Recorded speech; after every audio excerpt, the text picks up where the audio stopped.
Police and National Guard are stationed at state capitals across the country. That's after warnings from the FBI about the potential for armed protests days ahead of the inauguration of President-elect Joe Biden. Governor Beshear closed the state capitol grounds today. Victor Puente was outside Kentucky's state capitol to see who showed up. First on Fox. Following an FBI report of potential violence at state capitals across the country on Sunday, the grounds at Kentucky's capitol were closed starting Friday night. When we arrived this morning, state police and the National Guard had roads blocked off. They weren't letting anyone drive up to the building.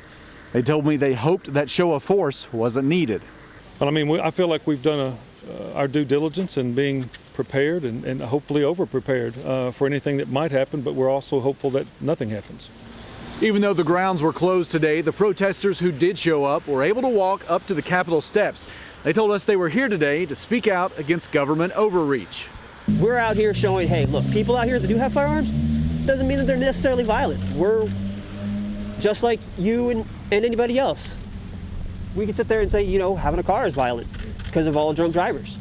All of us should be standing united against what's actually wrong with our country, and that's the fact that our government and our political parties don't really care about what any of us are doing. Then about half an hour later, about a dozen armed protesters from a group out of Louisville showed up.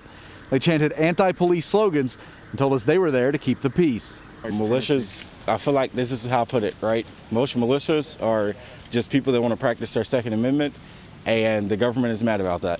Eventually, both groups left, while police stayed behind just in case anyone else showed up. In Frankfort, Victor Puente, Fox 56 10 o'clock news.